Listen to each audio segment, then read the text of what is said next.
the fighter in the red corner. He weighed in at 110 pounds. Our challenger from Thailand.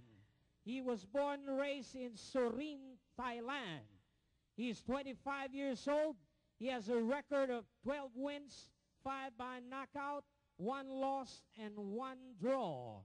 He is rated number 1 in Thailand, and the OPBF rated number 3 flyweight.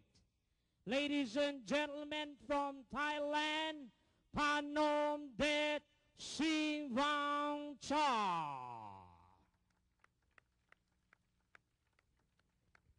And ladies and gentlemen, introducing the fighter in the blue corner. He weighed in at 111 pounds. He was born and raised in General Santos City, Philippines. He's 18 years old. He has a record of 21 wins, 13 by knockout, 1 loss. WBC rated number 7 and WBA rated number 9. And the OPBF champion flyweight, ladies and gentlemen, from the Philippines, Manny Pacquiao. Manny Pacquiao. Ronnie, this is again first announced test for Manny Pacquiao. Ed, kung nakikita mo yung mga tao yan, halos lahat na yan. Nagpunta rito hindi para kay Luisito.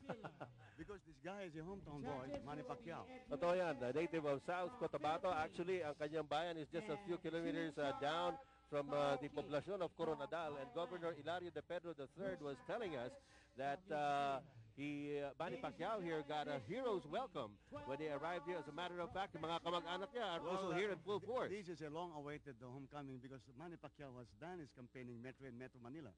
Actually, he won this championship last June in Mandaluyong under the auspices of Mayor Ben Abalos. Doon siya nanalo sa Mandaluyong. Tinalo niya si Chukchay Battery with a 5th round knockout.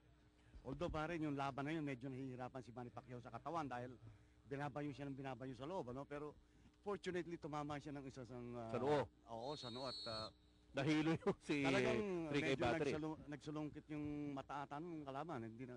Actually, Reka, alam mo, itong si Manny Pacquiao, natural lang na maging popular dito sa South Cotabato. Pero sa buong Pilipinas, alam natin, nakilala ang galing at gilas nitong si Manny Pacquiao. Round number 1 is underway, ladies and gentlemen. Yes. Well, Pacquiao is a fighter in the red trunks, and the Thai Singwan Cha is in the white trunks. Both of them are southpaws. Of course, Pacquiao likes to go for an early knockout. He's got a record of 21 wins, 13 by KO. He lost only once, and he hasn't drawn a fight, so he's a very, very aggressive fighter.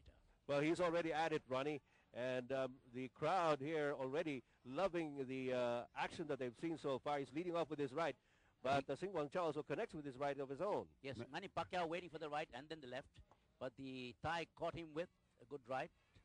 Ronnie, unfortunately dito ang kumukuha ng katawan si Manny Pacquiao dahil I expected the Thai to go for the body, having learned from his Pacquiao, that was a good left-right combination there by Manny Pacquiao, and he's trying to go for the KO. Yes, he connect with a good left uppercut, and Singwan Cha is in a little bit of trouble. Pacquiao going after him. You know, it's a very hot afternoon, and I hope this boy doesn't punch himself out. He's got to put Singwan Cha away early. Well, Singwan Cha himself is full of heart, Ronnie. He's getting hit, but he is also hitting back. Malalakas yung binibitawan ni Pacquiao. Nakita mo yung kung paano mag-snap yung ulo nung Thai, ano? Ito, nako, medyo nahihilo na, Reka. Ala, kinukuha sa katawan Tama. Ayun na. Wala na, kinuha sa katawan Well, Manny Pacquiao was hitting almost at will. Singwan Cha trying gamely as Bruce McTavish, the referee, counts him out. It's all over. Oh, spectacular first round win by Manny Pacquiao. And look at the crowd. Adoring hometown or townmates here in Coronadal, South Cotabato. And look at the crowd. Halos hindi pinawiso nitong si Manny Pacquiao at talaga namang tuwang-tuwa ang siguro mga 20,000 mga tao na naririto maaga pa lamang sa South Cotabato Sports Complex. Manny Pacquiao, the hometown hero, certainly not disappointing his townmates, Reka. Well, it's Independence Day, Christmas, and New Year all rolled into one. Look at the crowd erupting for their hometown boy. It's a holiday out here right now. Well, the Thai boxer, as we said, tried gamely to slug it out with Manny Pacquiao. Pero siguro ang ratio ng tamaan doon, Reka, mga 10 ni Manny, mga 2 lang para doon sa Thai.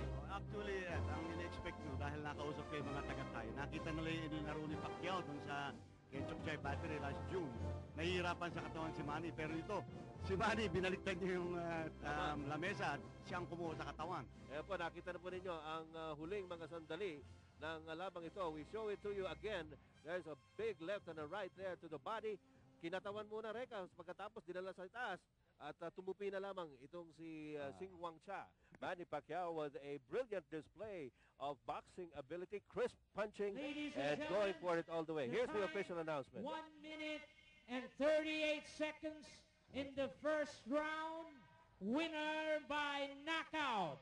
And still the OPBF champion, Manny Pacquiao. Oh, sensational KO in the first round. And here's Manny Pacquiao.